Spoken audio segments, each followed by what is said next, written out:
So here's the prong collar. This is a 3.00 millimeter prong collar. So this one's the medium. I also use the small ones, the 2.25. So how you want to do it, how you want to set up your prong collar, as you can see he's a little crazy, but he's not too bad. So how you want to set it up is there's two rings. Come look over here. There's two rings. There's the D ring, it's shaped like a D, and then there's the O ring, and it's shaped like an O. That's actually called the dead ring. I like to call it the O ring because that just helps me remember. The O ring is on the dog, so you want that one closest to the dog, right?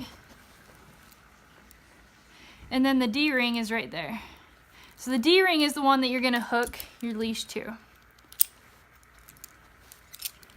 right? And the O ring is the one, he's being fussy. The O ring is the one that you're gonna hook, the dead ring, the O ring, is what you're gonna hook your carabiner to. And then you're gonna hook your carabiner to the collar, the flat buckle collar. And that's just in case, so I've actually never had it happen, but just in case these clips do come undone, then you still have your dog. Okay? So in case the prong collar does come undone, you still have your dog. Okay? Just like that. So as you can see, he's kind of a polar. So that coughing and stuff, that's what happens with your flat buckle collars. Because if you see, all the pressure when he pulls, there's this space back here, and all the pressure is being put on his trachea. So that's what the prong collar avoids. We talked about how to set up your prong collar for your walk. Now we're going to talk about how to fit your prong collar.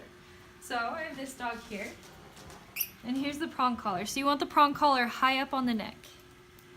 So this is a 2.25 Hermspringer prong collar, and you should only use the Hermspringer brand. They're actually the best brand, and really the only brand that you should use for a couple of reasons. First of all, they have, let me take this off really quick.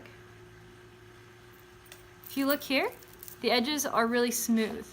So a lot of different brands, the edges aren't smooth, and on the Hermspringer prong collars, the edges are smooth, and they have a really good action. And they have this swivel right here. Okay, so I'm gonna put this back on her. There, sweetheart. So as you can see, when I put it back on her, I want to put it on over her head. If you try and put it on like under her head, then she's gonna get crazy. So I'm gonna want to put it on over her head, and then when I twist it, it should be really hard to twist. This is almost too tight, but it's perfect. So a lot of dogs are between links, so it might be a little bit looser for your dog, but you want it to be tight. You want it to be not too tight, but pretty tight, tighter than you might think, so that it doesn't fall down the neck, because you want it to stay up here, right underneath the chin, because the head controls the mind. So if you can control the head, then you can control the mind. So a lot of people, they have it super loose and a lot of chains, and it's down here like a flat buckle collar, and it is they're wearing it like a necklace. But that's a bad thing, because like I talked about just a couple minutes ago, with if you go like this, it pulls on the trachea rather than giving even distribution around the neck. So if I pull on this, it gives even distribution around the whole neck rather than putting all that pressure on the trachea. So that's really important to have a good fit rather than having it really loose. So you should not be able to put this over your dog's head. If you can put it over your dog's head, that means it is way too loose, way too loose. It should barely be able to fit on your dog, and you should be able to take it on and off. Okay, down.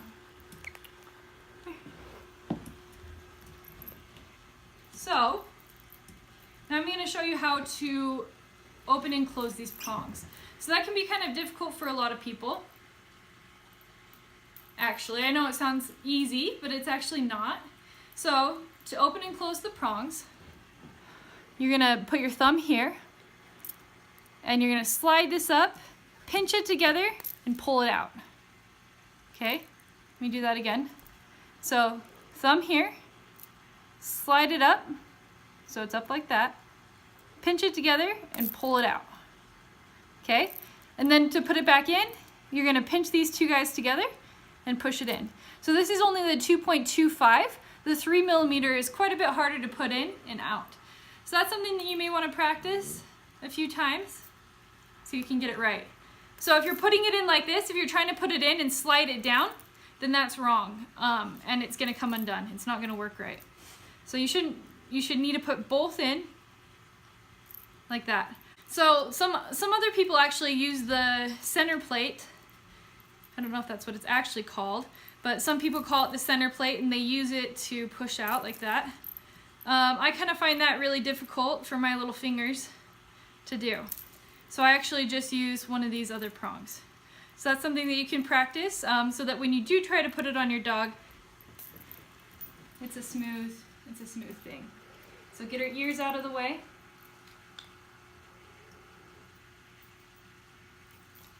So this is a 40-pound dog, about a 40-pound dog, and she's on the 2.25. But if your dog is like over 50 pounds, then you're gonna want to use the, or if your dog has a lot of long fur that it can get caught in, you're gonna want to use the 3.0 millimeter. But you can use the 3.0 millimeter on any dog up to like 200 pounds. So all the other dogs, no matter how big they are, we use the 3.0